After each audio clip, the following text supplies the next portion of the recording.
गणेश जी महाराज की जय। संतोषी माता की व्रत कथा।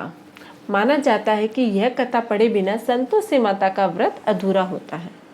संतोषी माता की पौराणिक व्रत कथा के अनुसार एक बुढ़िया थी, उसका एक ही पुत्र था।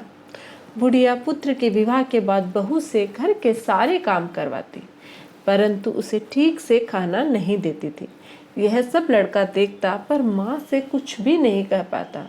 बहू दिन भर काम में लगी रहती, उपले थापती, रोटी रसोई करती, बर्तन साफ करती, कपड़े धोती और इसी में उसका सारा समय बीत जाता।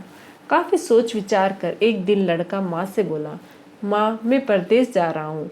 माँ को बेटे की बात पसंद आ गई तथा उससे जाने की आज्ञा दे दी। इसके बाद वह अपनी पत्नी के पास जाकर बोला, मैं परदेश जा रहा हूँ, अपनी कुछ निशानी दे दो। बहू बोली, मेरे पास तो निशानी देने योग्य कुछ भी नहीं है। यह कहकर वह पति के चरणों में गिरकर रोने लगी। इससे पति के जूतों पर गोबर से सने हाथों से छाप बन गई।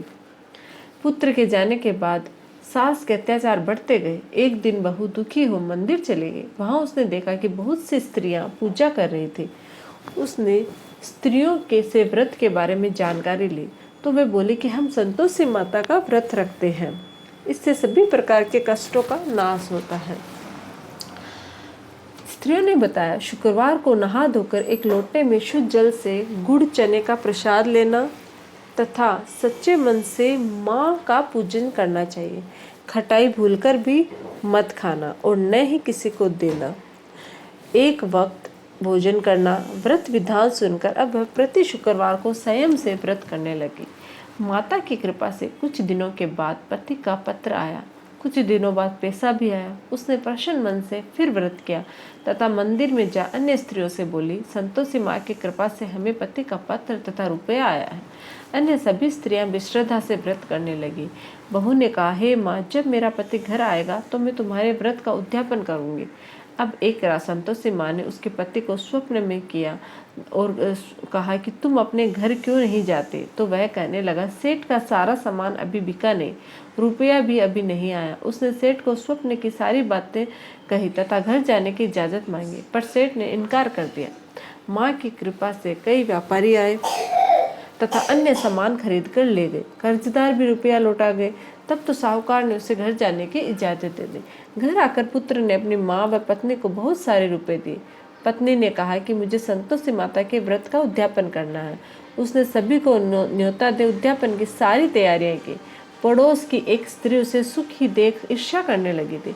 उसने अपने बच्चों को सिखा दिया कि तुम भोजन के समय खटाई जरूर मांगना।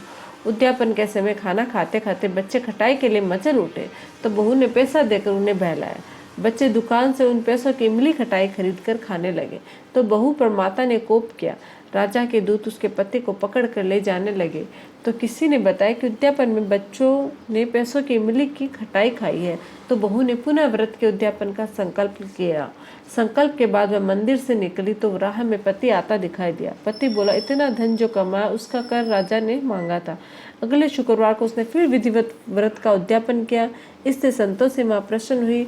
9 माह बाद चांद सा सुंदर पुत्र हुआ। अब सास, बहू तथा बेटा माँ की कृपा से आनंद से रहने लगे। बोलिए संतोषी माता की जय। अगर आप लोगों को मेरी ये कथा अच्छी लगे तो प्लीज़ चैनल को लाइक, शेयर और सब्सक्राइब जरूर कीजिएगा। धन्यवाद।